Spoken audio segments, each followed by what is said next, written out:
नमस्कार. आपण दासबोध बघत आहोत. समास 9वा आणि दशक 7वा. श्रवण निरूपण. 8व्या समासात जे श्रवण निरूपण झालं त्याचंच हे एक्सटेन्शन आहे. त्याच्या पुढलं सांगतायत यात. मागे श्रवण काय करावं ते सांगितलं. आता सांगतात की कोणते ग्रंथ वाचावेत, का वाचावेत आणि त्याचं कसं पर्यावसान आत्मनिवेदन भक्तीमध्ये व्हायला पाहिजे. आपण कसं योगी भक्त होऊन भगवंताशी मिळून जाऊ हे त्यांनी सांगितलेलं आहे. इतर ज्या गोष्टी आहेत साधकांनी त्यांच्याकडे वाचायचं वगैरे, त्यातनं जे अभ्यास करायचं ते करायचं, पण पुढे चालत राहायचं जे अभ्यासाला आवश्यक आहे. उगाचच फालतू काय करण्यात अर्थ नाही. अजून एक गोष्ट त्यांनी सांगितली की ज्यांना सगुण भक्ती करायची आहे त्यांना सगुणच ग्रंथ आवडतात. निर्गुण भक्तीवाल्यांना अद्वैत ग्रंथ आवडतात. आणि तसेच समाजामध्ये बऱ्याचशा आवडीनिवडी असतात, तर त्यांना आपल्या मार्गाने जाऊ द्यायचं, आपण आपल्या मार्गावर राहायचं असं त्यांनी शेवटी म्हटलेलं आहे. आपल्याला परमार्थ मार्गावर राहायचं आहे. ठीक आहे. श्रीराम, आता श्रवण कैसे करावे तेही सांगिजेल अघवे, श्रोता अवधान द्यावे एकचित्ते. आता श्रवण कसं करायचं, एकचित्ताने श्रोतांनी ऐकावं, कारण की ते पण मी सांगणार आहे. एक वगतृत्व श्रवणी पडे, तिने जाले समाधान मोडे, केला निश्चय विघडे अकस्मात. काय होतं की कधी कधी आपण एक मस्त व्यक्त काय बोलतात ते पूर्ण आमचं मन वेधून घेतात वगैरे वगैरे आणि त्यांच्याकडे जातात आणि मग ते आपले मन भ्रमिष्ट करून टाकतात. मग आपला जो निश्चय असतो आपण आत्मा आहोत तो निघून जातो. मग अशा लोकांचं ऐकायचं नाही. सरळ सरळ सांगतात एकदम. समर्थ म्हणजे एक घाव दोन तुकडे, नाही म्हणजे नाही आणि हो म्हणजे हो.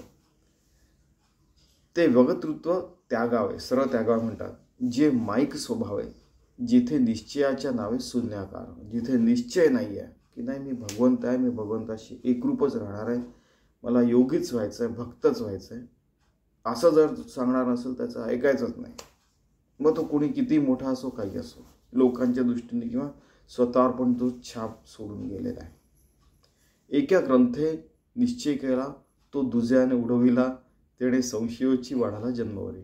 एका ग्रंथात वाचलं होतं असं दिलं आहे, दुसऱ्या ग्रंथात वाचलं होतं तसं दिलं आहे. मग जन्मभर काय आपण असंच इकडे तिकडे हिंडत राहणार, पुन्हा पुनरपी जन्म पुनरपी मरणम करत राहणार नाही. ठीक आहे. तर जेथे संशय तुटती होय आशंका निवृत्ती, अद्वैत ग्रंथ परमार्थी श्रवण करावे. सरळ सरळ सांगितलं की जिथे संशय तुटतो, आशंकाची निवृत्ती होते, असे अद्वैत ग्रंथ परमार्थी माणसांनी श्रवण करायला पाहिजे. ठीक आहे. सरळ सांगितलेलं आहे 5वी ओळी. आणि यानंतर मग बरेचसे उदाहरण वगैरे पण देणार आहेत. ते आपण त्यातले काही 1-2 उदाहरण बघू, कारण की तुम्ही सगळे हुशार लोक आहेत. मी आता सध्या साधा पडतो. समजा जो मोक्षाचा अधिकारी तो परमार्थ पंथ धरी, प्रीती लागली अंतरी अद्वैत ग्रंथाची. जो मोक्षाचा अधिकारी असतो, परमार्थ मार्गावर लागलेला असतो, त्याला अद्वैत ग्रंथच आवडतात. जेणे सांडिला इहलोक, जो परमार्थ जो परलोकीचा साधक, तेणे पहावा विवेक अद्वैत शास्त्री. की ज्यांना आपल्याला मुक्ती मिळावी असं ज्यांना आत्मविवेकाने वाटतं आहे त्यांनी अद्वैत ग्रंथच वाचावे. ज्यास पाहिजे अद्वैत तया पुढे ठेविता अद्वैत, तेणे शुभेल उठे चित्त तया श्रोत्याचे. आता ते सांगतायत की ज्यांना अद्वैत ग्रंथ आवडतात त्यांच्यापुढे द्वैत ग्रंथ वाचले तर त्यांना क्षोभच होईल ऐकणाऱ्यांना, श्रोत्यांना. आवडीसारखे मिळे तेणे सुखची उचंबळे, नाहीतरी कंटाळे मानस ऐकता. आवडीसारखं मिळालं तर ऐकायला बरं वाटतं. ठीक आहे का. काही लोकांना समजा काही खेळ आवडतात, क्रिकेट आवडतं, ते बघायला त्यांना ते तासंतास बघू शकतात. काही लोकांना परीच्या गोष्टी आवडतात, तर त्यांना त्या छोट्या छोट्या मुली असतात त्यांना त्या परीच्याच गोष्टी आवडतात, त्यांना ते बघत बसतात. काही लोकांना जादू वगैरे आवडतात तर ते जादूच बघत बसतात तासंतास, करायलाही शिकतात वगैरे. काही लोकांना बिझनेस आवडतं, काही लोकांना अजून काय काय आवडतं, तर ते तेच गोष्टी करत बसतात. ज्यांना परमार्थ आवडतं ते परमार्थी ग्रंथ वाचतात नेहमी आणि ऐकतात, कारण की त्यांना त्यात आनंद वाटतो. असं म्हणजे कोणीतरी मला एकदा लहानपणी विचारलं होतं की तुला ह्या गोष्टी जे कृष्णमूर्ती वगैरे कशाला वाचतो. अरे बाबा, तुमची आवडीनिवडी वेगळ्या आहेत, माझ्या वेगळ्या आहेत, नाही का? प्रत्येकजण वेगळे आहेत, सगळे एका साच्यातले बनलेले नाही आहेत ना. ठीक आहे, असं सगळ्यांना समजावून घ्यावं. म्हणजे कधी जेव्हा उदाहरण देतो की अरे आपले तो कशी भाषा बोलतोय, अरे बाबा आपल्या महाराष्ट्रातील दर 10 किलोमीटर 12 कोसार भाषा बदलते म्हणतात. तर ठीक आहे, त्याची वेगळी भाषा समजायचं. समजा हिंदीवाल्यांना पण मी मागचेच उदाहरण दिलं तर फक्त 5 जणांनीच बघितलं, बाकी कोणी बघितलंच नाही. नंतर अरे बाबा, तुम्ही हिंदीच्या उच्चारामध्ये ह्याला गिय नाही म्हटलं तर तुम्ही नावं ठेवता, तर लोक हिंदीकडे कसे वळतील? थोडंसं एक्सेप्टन्स ठेवा ना. इंग्रजीमध्ये बघा GR नंतर 8 काढतात, ग्रेट होऊन जातं, ते एक्सेप्ट करतात. त्यांनी जेव्हा ऑक्सफर्ड डिक्शनरी जेव्हा त्यांनी एकदा 40,000 हिंदीचे शब्द आपल्या याच्यात टाकून दिले की जसेच्या तसे एक्सेप्ट केले. जसं आपल्या इथे तत्सम आणि तद्भव शब्द असतात. तत्सम म्हणजे संस्कृतमधले जसेच्या तसे, तद्भव म्हणजे त्याच्यासारखे. तर आपलं ज्ञान वाढवावं ना, प्रत्येकाने आपापल्या भाषा एक्सपांड कराव्या, सगळं ज्ञान त्याच्यात आणावं लेटेस्टवाला, असं त्यांना म्हटलं. पण लोक उलटा अर्थ घेणारेच असतात. आपल्याला काय करायचं? आपण सांगायचं, पुढे जायचं. कोणीच इथे परमनंट राहिलं नाही, स्वामीजी सांगितलं, पुढे चाललं जायचं. आणि मग ते म्हणतात की अमेरिकावाले आमचं ॲक्सेंट ॲक्सेप्ट करत नाही, वी हॅव ॲक्सेंट, असं तुम्ही म्हणता की दिस पीपल ऑफ एशियन ॲक्सेंट. म्हणजे आम्ही अमेरिकेत राहायला आम्ही तसं बोलू शकतो, पण आम्ही बोलत नाही, कारण की आपलं जे आहे ते आहे ना. तर असं सर्वसमावेशक होऊन आपण सगळ्यांना समजून घेऊन परमार्थ मार्गाला लावायला पाहिजे, असंही त्यांना म्हणायचं आहे. आवडीसारखी मिळे तेणे सुखची उचंबळे, नाहीतरी कंटाळे मानस ऐकता. की प्रत्येकाला चांगल्या मार्गाला वळायचं आहे, तर त्याला त्यांच्या ज्या आवडत्या गोष्टी आहेत, अर्थात ते वाम मार्गाला असतील आणि राक्षसी प्रवृत्तीला असतील, तर ते आपण त्यांना आपण समजवू शकत नाही किंवा आपली कॅपॅबिलिटी नाही म्हणून देवावर सोपवून द्यायचं. देवा त्यांना सांभाळावा. एक होते आजी, ते म्हणायचे की देवा त्या जीवांना सांभाळ रे बाबा, माझी एवढी शक्ती नाही की मी त्यांना बदलवू शकेन. अशा त्या एवढ्या मोठ्या परमार्थात रमलेल्या आजी म्हणायच्या. समर्थ पण कधी कधी अशा हात टेकतात, अरे बाबा ठीक आहे, ज्याची उपासना जैसी त्यासी प्रीती वाटे तैसी, तेथे वर्णिता दुजे असे प्रशस्त न वाटे. ज्याची उपासना जशी असेल त्याला तीच आवडते, त्याला दुसरं काही सांगितलं तर त्याला ते आवडत नाही, कारण की लहानपणापासून त्याच्यावर ते संस्कार झालेले असतात. ठीक आहे, तर त्यांनी ती उपासना कंटिन्यू करून त्याच्यातच आत्मज्ञान मिळावं, कारण की आत्मज्ञानाचे अगणित मार्ग आहेत. हो, त्यातला तो एक मार्ग आहे असं समजायचं. ठीक आहे, वाम मार्ग नसतात, पण हे पण बरेचदा ते वॉर्निंग देतात त्याच्यात. बघा तुम्ही, प्रीतीचे लक्षण ऐसे अंतरी उठे अनायासे, पाणी पाण वाटे जैसे आपणची धावे.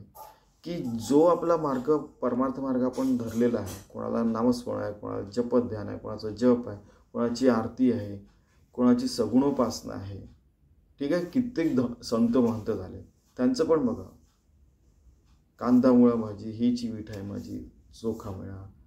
त्यानंतर ते असे, म्हणजे त्यांना असं नाही समजत की ते माळी समाजाचे आहे, ते सोनार समाजाचे आहे, ते ब्राह्मण समाजाचे वगैरे, असं काही नसतं त्याच्यात.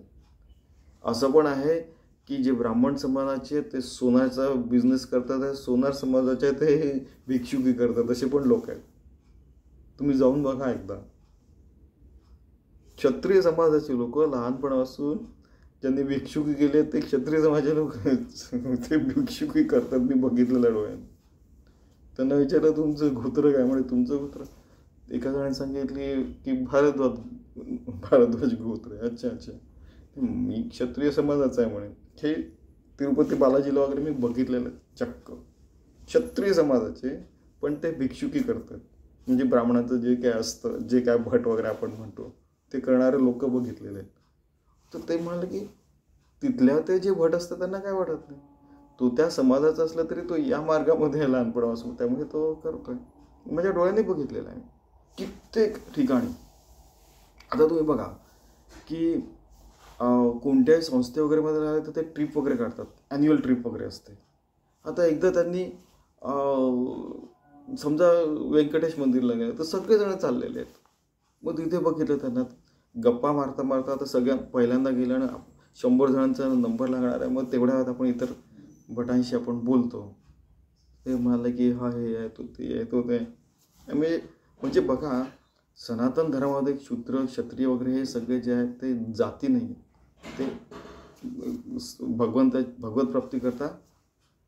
ते आधीच सांगितलं ब्राह्मण वैश्य शूद्र क्षत्रिय. तर हे उदाहरण मी बघितलेलं आहे. म्हणजे 1999ला एकदा बघितलेलं आहे, 1988ला एकदा बघितलेलं आहे, 2004, 7, 9, 11, त्यानंतर बरेच ठिकाणी. इव्हन तुम्ही केदारनाथ आणि बद्रीनाथला वगैरे पण जाऊन बघा, तिथे असंच आहे. असं काही नाही की फक्त ब्राह्मण लोकच भिक्षुकी करतात. शूद्र क्षत्रिय वगैरे लोक पण आहेत, वैश्य समाजाचे लोक पण आहेत, ते पण संन्यासी वगैरे म्हणतात. असं काही नसतं. हे जे आहेत ना, म्हणजे असं हे ते सांगतात. ओके, आगे बढो. की ज्यांना जे आवडतं त्याच मार्गाला ते जातात. लहानपणापासून त्या संस्कारांमध्ये वाढलेले असतात, त्यामुळे ते वाढलेले तसे असतात, तसे वागतात. तैसा जो आत्मज्ञानी नर तयास नावडे इतर, तेथे पाहिजे सारासार विचारणा ते. की जो आत्मज्ञानी असतो त्याला सारासार विचारच आवडतो. जेथे कुळदेवा भगवती तेथे पाहिजे सप्तशती. इतर देवांची स्तुती कामा नये सर्वथा. ज्यांची कुलदेवी भगवती माता आहे ते सप्तशतीच वाचतात. तुम्हाला मी बरेचदा उदाहरण देत असतो की सप्तशतीमध्ये की आपण असं कर तसं कर वगैरे देवीला प्रार्थना करतो. शेवटी म्हणतो की अरे आपल्या हातात तर काहीच नाही, तुला जे करायचं ते कर म्हणतं. सप्तशतीमध्ये तुम्ही सगळ्यात शेवटला श्लोक वाचा तुम्ही. ठीक आहे.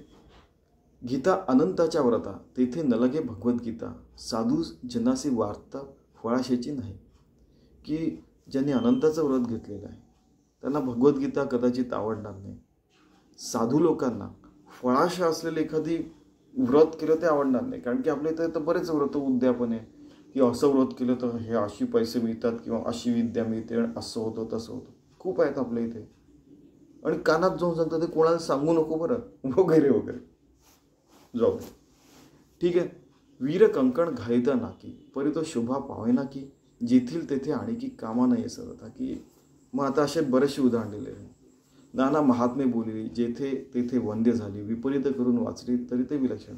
बरेचसे महत्त्वाचे म्हणजे समजा त्यांनी हे पण सांगितलं आहे की बरेचसे तीर्थक्षेत्र आहे, तर देवीचं तीर्थक्षेत्र आहे तिथे शिवाची स्तुती आणि शिवाचे तिथे देवीचं वगैरे, म्हणजे जे तीर्थक्षेत्र आहे त्याची तिथेच वाचन करायला पाहिजे वगैरे वगैरे असं त्यांनी सांगितलं आहे. मग नंतर आलं मल्हार महात्मा द्वारकेसी, द्वारका महत्व नेले काशी, काशी महत्व व्यंकटेशी शोभा नाही.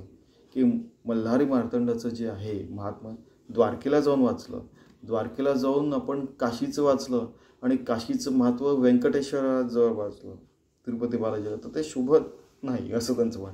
ज्याचं महत्त्व तिथेच वाचायला पाहिजे. असंच ज्यांना जे आवडतं तेच केलं तर त्यांना ते आवडतं. पण लक्षात ठेवा की आपण परमार्थ मार्गावर आपलं आत्मज्ञान प्राप्ती हेच एक लक्ष असायला पाहिजे. सारखं सारखं ते सावध करतात.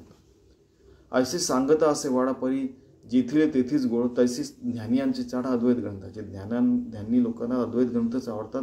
ज्ञानी म्हणजे आत्मज्ञानी. योग्यांपुढे राहणं, परीक्षावंतांपुढे पाषाण, पंडितांपुढे डफ गाणं शोभा न पावे. की योग्यांना काय आवडतं, परीक्षावंत असतात त्यांच्यापुढे रत्नच त्यांना आवडतात, पंडितांपुढे फालतूच्या गोष्टी हे चालत नाही. वेदज्ञानापुढे जती, निस्पृहापुढे फळश्रुती, ज्ञानियांपुढे पोथी कुकशास्त्राची. वेदज्ञानांपुढे वेद आवडतात त्यांना, निस्पृहापुढे फळश्रुती असलेलं की असं केल्यावर असं होतं, मग फलश्रुती.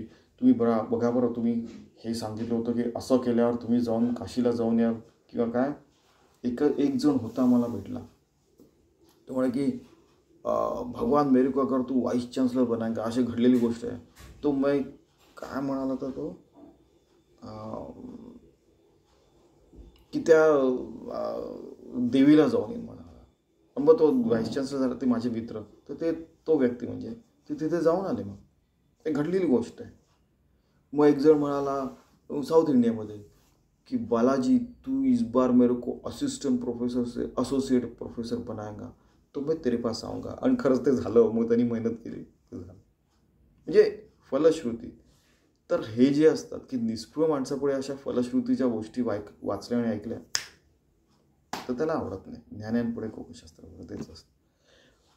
मग पुढे त्यांनी दिले ब्रह्मचर्यापुढे नाचणी, रासक्रीडा, निरूपणी, राजहंसापुढे पाणी ठेवले, जसे असे बरेचसे उदाहरण दिले. तसे अंतर्निष्ठांपुढे ठेवले शृंगार टिपडे, तेणे त्याचे कैसे घडे समाधान, रायास रंकाची आशा, तक्र सांगणे पियुषा, संन्यासाची ओसा, उच्चष्टी चांडाळ, हे सगळे उदाहरण दिलेले आहे. कर्मनिष्ठा वशीकरण, पंचाक्षरी निरूपण, तिथे भंग्य अंतःकरण सहजची त्याचे, हे सगळे उदाहरण दिलेले आहे. तैसे पारमार्थिक जन तयास नसता आत्मज्ञान, ग्रंथ वाचिता समाधान होणार नाही. ठीक आहे. तसंच पारमार्थिक माणसांना आत्मज्ञानाव्यतिरिक्त जे सांगणारे जे ग्रंथ असतात त्यांचं समाधान होणार नाही. हो, आता असं हे बोलणे, ज्याशी स्वहित करणे तेणे सदा विचारणे अद्वैत ग्रंथी. ज्यांना स्वतःचं हित करायचं त्यांनी अद्वैत ग्रंथच वाचायला पाहिजे. आत्मज्ञानी एकचित्त तेणे पाहणे अद्वैत, एकांत स्थळी निवांत समाधान. आत्मज्ञानी माणसाने आत्मज्ञानाकरता आपली साधना करणारे जे असतात त्यांनी एकचित्ताने अद्वैत ग्रंथच वाचायला पाहिजे आणि एकांत स्थळी वाचावं आणि समाधान करावं. अजून एक त्यांनी सांगितलं आहे की लोकांतामध्ये पण एकांत राहतो आणि आपल्याला जे कळलेलं आहे तितकं लोकांपुढे त्या काळातलं सांगतही राहायला पाहिजे. कारण की हे लोकांपुढे येणार कसं? कारण की स्वार्थाने लिडबिडलेलं जे जग आहे याच्यात त्याने पुढे दिलेलं आहे की ते तर स्वतःच्याच मागे लावणारे लोक असतात. मला काही नको आहे जगाकडून, मी लिहून देतो तुम्हाला, मला काही नको आहे जगाकडून म्हणून समर्थाने सांगितलं तेच तुम्हाला सांगतो. ठीक आहे. त्यामुळे सांगतोय की ते म्हणतात की लोकांपुढे मांडायला पाहिजे. त्यांना खरा परमार्थ कळणार कसा? बहुत प्रकारे पाहता ग्रंथ नाहीत अद्वैत परता, परमार्थ असं तत्वता तारूच की. खूप प्रकारे बघितलं, त्यामुळे हे सांगतो. याचं हे ट्रान्सलेशन आहे. अद्वैत परता म्हणजे पुरता कोणताच ग्रंथ नाही, हा अद्वैत ग्रंथ आहे. दासबोध त्यांनी स्पष्ट सांगितलं. गीता, ज्ञानेश्वरी आणि उपनिषद हे सगळे अद्वैत ग्रंथ आहेत. परमार्थाचं तत्वता तारूच की, परमार्थात तारण करणारे असेच ग्रंथ असतात. इतर जे प्रापंचिक हास्य विनोद नवरसिक हित नव्हते ते पुस्तकं परमार्थाचे नवरसाने परिपूर्ण असलेले ग्रंथ ते परमार्थाला योग्य नाहीत. ठीक आहे. पण काही लोक असतात ते त्याच्यातून परमार्थ सांगत असतात. आता त्यांचं ते जाणे असं समर्थ म्हणते, मी नाही. जेणे परमार्थ वाढे अंगी अनुताप चढे, भक्ती साधन आवडे त्या नाव ग्रंथ. ज्याने परमार्थ वाढेल, अंगात अनुताप येईल आणि आपण तपश्चर्या करायला लागू, भक्ती साधन वाढत आहे, त्या ग्रंथाला खरा ग्रंथ म्हणतात. मग एका जण विचारलं की मग काय तुम्ही काय मेडिकल शास्त्र केमिस्ट्रीचं शास्त्र आणि ॲस्ट्रॉनॉमिकल शास्त्राच्या विरोधात आहे? तसं नाही, तो अभ्यास आहे, हा परमार्थ आहे. त्याच्यातही भगवंत बघता येतो, त्याच्यातही भगवंत बघणारे लोक आहेत. ठीक आहे की नाही? एकदा खूपच भांडण विकोपाला गेलं, म्हणजे डिबेट विकोपाला गेलं. ठीक आहे. मी न्यूट्रल स्टँड घेतला होता, बाकीच्याने एकाने पॉझिटिव्ह एखाद्याने निगेटिव्ह स्टँड घेतला होता. तर मी जे सायन्सवादी होते आणि हे वाले होते त्यांना म्हटलं की तुम्ही मला ॲटम दाखवा, सायन्सवाल्यांना मी तुम्हाला देव दाखवेन. यांना म्हटलं की तुम्ही मला देव दाखवा, मी तुम्हाला ॲटम दाखवेन. खूपच बसले सगळे. मी ती डिबेट जिंकलो होतो. कारण की उगाच आपलं वर्चस्व वाढावं याच्याकरता परमार्थ नाही आहे. उगाच आपल्याच धर्माची उदो होईल आणि बाकीचे धर्म नष्ट होतील, याच्यामध्ये परमार्थ नाही आहे. स्वामीजी स्पष्ट सांगायचे. आमचं कार्य आहे, स्वतःला संत साधू नाही म्हटलं त्यांनी, आमचं कार्य सगळ्यांच्या मनातला राम जागवावा. बाकीचं तुम्हाला कळलं असेल की बाकीचं त्यांचं काही म्हणणं नाही. बस समर्थ तेही म्हणतात आहे, तेच म्हणत समर्थ. जो ऐकताच गर्वगळे का ते भ्रांतीचं मावळे, नातरे एकसरे वळे मन भगवंती. जे ऐकल्यावर पूर्ण आपला गर्व गळूनच जातो. अरे आपण तो समर्थांनी ते इतके आहे, म्हणजे समर्थांनी पण कितीतरी हनुमानाचे मंदिरं बांधले होते, पण ते उपासना करण्याकरता, बलोपासना करण्याकरता आणि त्यांच्यातलं सत्व जागणं म्हणजे जागायला पूर्ण. मंदिराच्या विरोधात आणि याच्या विरोधात किंवा फेवरला नाही येते समर्थ. ते म्हणतात की सगळ्यांच्या मनातला हनुमंत जागवा, राम जागवा, हेच स्वामीजी पण म्हणायचं. तर त्यामुळे कोणी येतं काही म्हणतं की तू ऐसा आहे वैसा वगैरे नाही. आम्ही परमार्थी, आम्हाला फालतू गोष्टी आवडत नाहीत कथा, आणि आम्हाला लहानपणापासून तेच आवडतं, चांगल्या गोष्टी. जो ऐकताच गर्व कळे, अर्थात हा गर्व नाही आहे की आम्ही त्या मार्गावर आहोत. समर्थ म्हणताय का ते भ्रांतीच मावळे ना तरी एकसरे वळे मन भगवंती, की सगळी भ्रांती निघून गेली आणि भगवंताशी एकरूप झालं, आम्ही योगी झालो, भक्त झालो हे लक्षात येतं. बस तिथे आम्हाला शांतपणे राहायचं. जेणे होई उपरती, ज्यामुळे उपरती होईल अवगुण पालटे, आमचे सगळे अवगुण गळून जातील. जेणे चुके अधोगती त्या नाव ग्रंथ, ज्यांनी आपलं अधोगती चुकते त्याला खरा ग्रंथ म्हणतात, त्याला खरं प्रवचन म्हणतात, त्याला खरं श्रवण म्हणतात, आणि त्याला खरं काय कीर्तन वगैरे म्हणतात. जेणे धारिष्ट चढे, जेणे परोपकार घडे, जेणे विषय वासनामुळे त्या नाव ग्रंथ, ज्यामुळे आपल्याला आत्मज्ञान मिळवायचं धारिष्ट येतं. परोपकार आपल्या हाताने घडायला लागतात. आपल्याला अजून काही नको, भगवंतच प्राप्त करायचं आम्हाला 24 तास 7 दिवस. जेणे विषय वासनामुळे त्या नाव ग्रंथ, पुढे विषय वासना निघून जातात, त्याला खरा ग्रंथ म्हणतात. आपण काही जण म्हणतात की खूप विचार करायला नको वगैरे वगैरे, अतिविचारी असतात ते वाया जातात वगैरे, असं काही नसतं. आमच्या स्वामीजींनी सांगितलं की या सगळ्या गोष्टींवर विचार व्हायलाच पाहिजे आणि नंतरच परमार्थात यायला पाहिजे, किंवा परमार्थात असताना या सगळ्या गोष्टींवर विचार करायचा आणि आपली साधना शांतपणे करायची. जर का हे सगळे विचार नंतर मग म्हातारपणे आले आणि त्याचं निरसन नाही झालं तर आपली साधना चुकू शकते. हो, तरुणपणे हे सगळे विचार आपल्याला कळायलाच पाहिजे की खरा भगवंत काय, कसं त्या मार्गावर राहायचं. तो तुम्ही म्हणजे जे वाम मार्गाला असतात ते म्हणतात की पापी पेट का सवाल आहे. अरे पुण्य पेट जे आहे ते पुण्य आहे. आपला जठराग्नी श्रीकृष्णाने सरळ सरळ म्हटलं, तुमच्या पोटातला जठराग्नी मी आहे, तुम्ही चांगल्या मार्गानेच पैसे कमवा. तो तुमचा मुलगा पैसे कसे कमवाय, म्हणजे काय सांगितलं, म्हणजे काय अभ्यास करून काय तो कॉपी करून पास होतोय का? नाही, चांगल्या मार्गाने पास होतोय, चांगल्या मार्गानेच तो पैसे कमवायला. आणि मग असं म्हटलं की मग ज्यांचे वाममार्गाने पैसे कमवायचे ते त्या मार्गाने जातील, आपण चांगल्या मार्गावरच राहायचं. ठीक आहे. विषय वासना पुढे त्या नाव ग्रंथ, असे सगळे विषय वासना निघून आपण चांगल्या मार्गावर येतो, त्याला खरा ग्रंथ म्हणतात. जेणे परत्र साधन, जेणे ग्रंथ होय ज्ञान, जेवणे होय जे पावने या नाव ग्रंथ, ज्याने चांगलं आपलं परत्र म्हणजे परमार्थ मार्गाचं साधन व्यवस्थित घडतं, आपल्याला ज्ञान होतं, आपण पवित्र होऊन जातो, त्याला ग्रंथ म्हणतात. ग्रंथभूत असती नाना विधाने फळश्रुती, जेथे नुपजे विरक्ती भक्ती तो ग्रंथची नाही.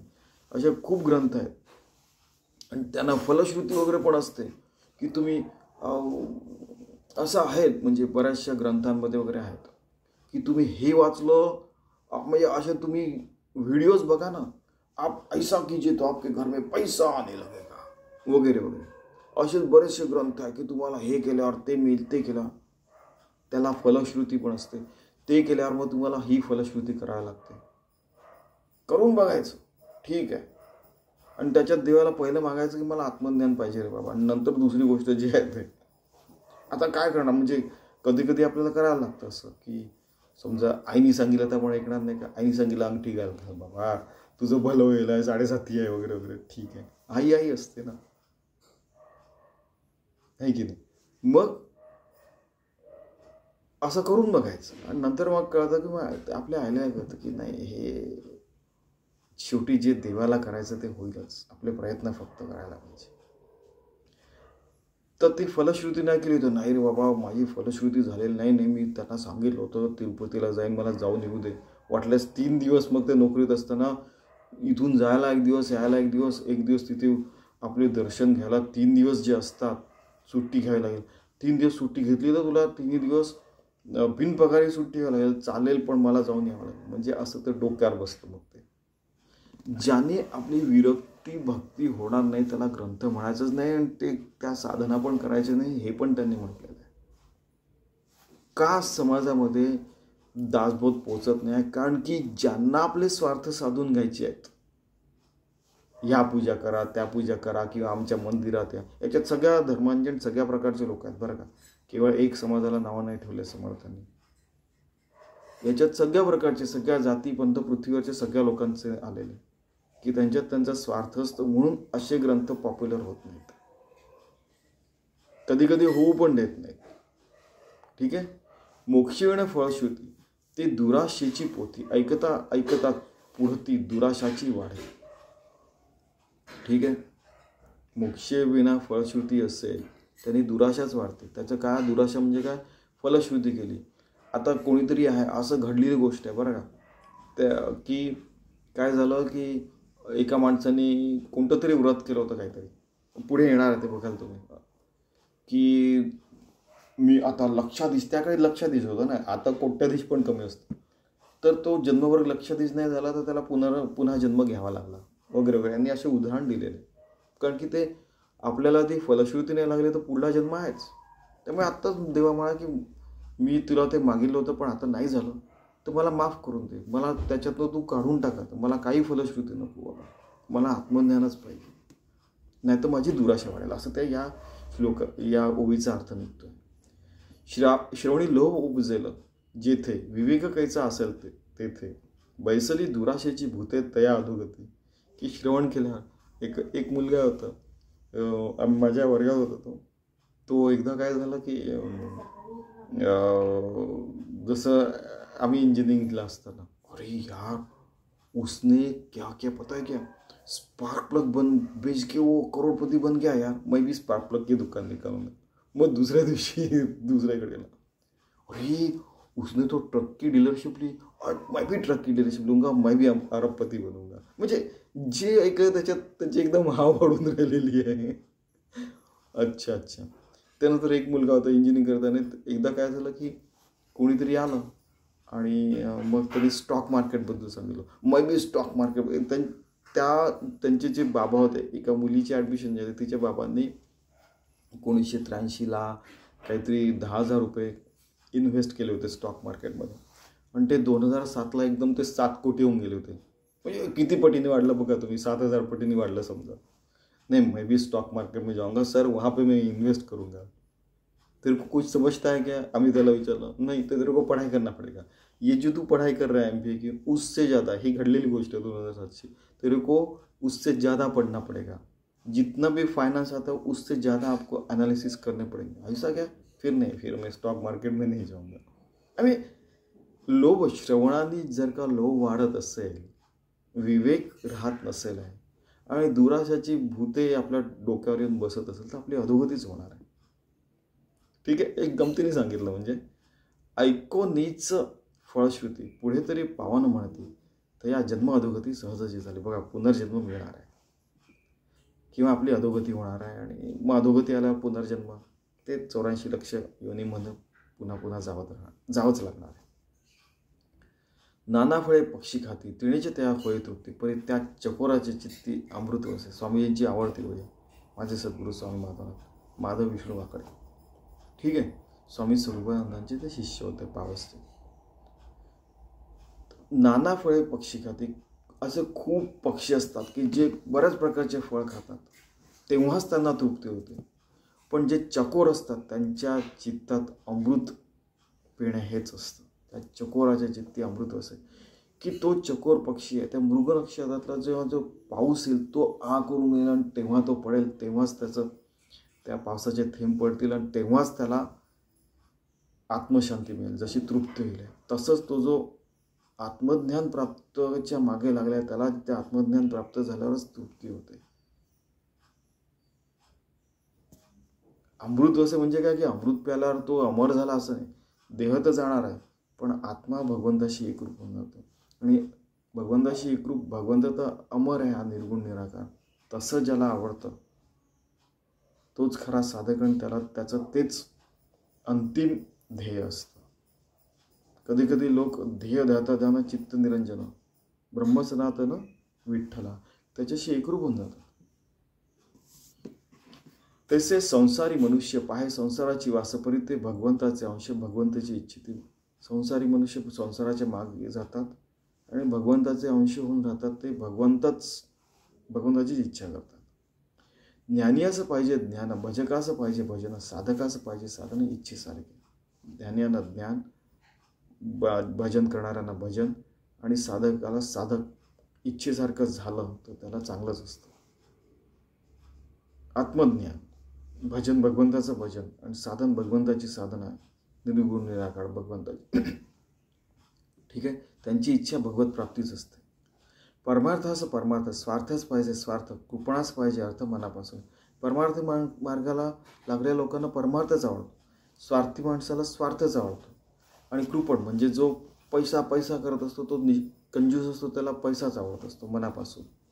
असं बरंचसं त्यांनी आता बरेच उदाहरण दिलेले. आता बघा की कवीस पाहिजे प्रबंध, तार्किकास तर्कवाद, भाविकाचा संवाद गोडवाद. कवीला प्रबंध म्हणजे कवी आवडतात, कवित्व आवडतं आणि काव्य आवडतं. आणि कवी म्हणजे जे हुशार लोक असतात, ते PhDचं थिसिस वगैरे लिहित असतात. ते तार्किकाचा तर्कवाद, जे तर्क करत असतात त्यांना तर्क. भाविकांना भगवंताचा संवाद आवडतो, भगवंताशी बोलायला आवडतं, कीर्तन प्रवचन आवडतं, त्यांना गोड वाटतं. पंडितांस पाहिजे व्युत्पत्ती, तेच PhDवाल्यांचं सांगितलं. विद्वांस अध्ययन प्रीती, कळावंतास आवडते नाना काळ, कलावंतांना काळ आवडतं. हरिदास आवडे कीर्तन, सुचीस म्हणतात संध्या स्नान, कर्मनिष्ठा विधी विधान पाहिजे ते. हरिदासांना कीर्तन आवडतं, जे एकदम शुद्ध डिसिप्लिनने चालतात त्यांना संध्या स्नान आवडतं. कर्मनिष्ठांना एकदम विधिविधान असंच झालं पाहिजे, तसंच झालं पाहिजे. बरेचदा मग स्वामीजी म्हणायचे, अरे बाबा किती कर्मकांडात गोतलं, त्याच्यातनं त्याच्यावर विचार करून बघ. ठीक आहे, तू परफेक्शन अचीव केलेलं आहे, त्याच्यावरचा पण विचार कर जरा. विरोध नाही करायचे कोणी कोणाला, पाहिजे ते. प्रेमाळच पाहिजे करुणा, प्रेमळ माणसाला करुणा आवडते. की त्याच्या अरे नाही रे, तो गरीब आहे रे, त्याला एक पोळी तर देऊन टाक म्हणतात कधी. हो आई, दे रे बेटा. तो भगवंताच्या रूपाने आपल्या घरी आलेला आहे. प्रेमळ. दक्षता पाहिजे विचक्षणा, एकदम असा चातुर्य पाहिजे, चतुर लोकांना चतुरपणा आवडतो, आदरेसी. ठीक आहे. भक्त पाहे मूर्ती ध्यान, भक्ताला आपली मूर्ती आवडते. जसं तुम्हाला माहिती आहे नरहरी सोनाराचं, त्यांना ते डोळे मिटून बघते गेले आणि विठ्ठलाकडे वगैरे, ते तुम्हाला माहिती आहे. मूर्ती ध्यान, ज्यांना मूर्ती ध्यान आवडतं, की सुंदर रामाची मूर्ती, कृष्णाची मूर्ती, देवीची मूर्ती, आणि त्याचं मग ध्यान करतात. ठीक आहे. संगीत पाहे ताळ ज्ञान, राग ज्ञानी तानवान मूर्छना. ठीक आहे, संगीत आणि राग ज्ञान वगैरे ते आवडतं. योगाभ्यासी पिंड ज्ञान. ठीक आहे. तत्वज्ञासी तत्वज्ञान, नाडी ज्ञान, मात्रा ज्ञान पाहत असेल की योगाभ्यासी लोकांना पिंड ज्ञान, त्यांना तत्वज्ञान, तत्वज्ञानची फिलॉसॉफी असणार, फिलॉसॉफी आवडते. नाडी ज्ञान जे आयुर्वेद शास्त्र आहे, त्यांना किती मात्रा औषध द्यायचं वगैरे त्यांना ते आवडत असतं. तसंच मग अजून बाकीच्या गोष्टी दिलेल्या. कामिक पाहे कोर्कशास्त्र, चिटकी पाहे चिटक मंत्री, जंत्री पाहे नाना यंत्रे आदरेसी, टवळा आवडे विनोद, उन्मत्ताचा नाना छंद, तामसाचा अप्रमाद गोड वाटे. मूर्ख आहे नादलुब्धी, निंदक पाय उडी संधी, पापी पाहे पापबुद्धी लावणी अंगी. म्हणजे निंदकांना हे आवडतं, पापांना पापबुद्धी वगैरे वगैरे सगळं दिलं. एका पाहिजे रसा, एका पाहिजे पाल्ला, एका पाहिजे केवळ साबळी भक्ती, असे बरेचसे काय काय दिले उदाहरण. आगमी पाहे आगम, शूर पाहे संग्राम, एक पाहती नाना धर्म इच्छेसारखे. ठीक आहे. मुक्त पाहे मुक्त लिळा, सर्व पाहे सर्व काळ, ज्योतिष भविष्य पिंगळा वणू पाहे. ठीक आहे. ऐसे सांगावे ते किती, आवडीसारखे ऐकते, नाना पुस्तके वाचते सर्व काळ. प्रत्येक जण आपापल्या आवडीनिवडीनुसार त्याच्यात मास्टरी करण्याकरता काय काय करत असतो. ठीक आहे. काही जण 14 कला 64 विद्या वगैरे आवडतात, तर ते वाचतात, करायचा वगैरे प्रयत्न करतात. आपण परमार्थ मार्गावरच राहायचं असं त्यांनी सावध केलेलं आपल्याला. परी परत्र साधने विण, म्हणून ते श्रवण, जिथे नाही आत्मज्ञान तया नाव कर्मणा. ठीक आहे. जिथे आत्मज्ञान नाही ते तिथे जाऊन अतिखोलात जायचं नाही, फक्त आत्मज्ञानातच खोलामध्ये जायचं. ठीक आहे. माहीत असणार ठीक आहे, इथे असं आहे, तिथे तसं आहे वगैरे वगैरे वगैरे, म्हणून अत्यंत चुकल्या पण नाही करत बसायचं, त्यांनी ते पण सांगितलेलं. गोडी विणं गोडपण, नाके विणं सुलक्षण, ध्याने विणं निरूपण बोलवचं नाही. की ठीक आहे, कळलं असेल तुम्हाला. आता असं हे भूत ऐकावा परमार्थ ग्रंथ, परमार्थ ग्रंथी विणं व्यर्थ गथा गोळी. की परमार्थ ग्रंथां वेगळं काही ऐकणं, बोलणं, चालणं काही काळानंतर आवडायलाही नको, काही काळानंतर. ठीक आहे. पण त्याकरता लहानपणापासून परमार्थ करणं आवश्यक आहे, परमार्थ मार्गावर राहणं आवश्यक आहे, साधना करणं आवश्यक आहे, साधनेत राहणं आवश्यक आहे, योगी भक्त होऊन राहणं आवश्यक आहे. तरच अजून पुढे पुढे आपण जाऊन मग त्याच्यातनं आपण सुटू शकतो. नाही तर लहानपणी नाही केलं तर मग मोठेपणी हा कोणती साधना चुकीच्या कळणारच नाही ना. बरोबर आहे की नाही, असं त्यांनी म्हटलेलं आहे.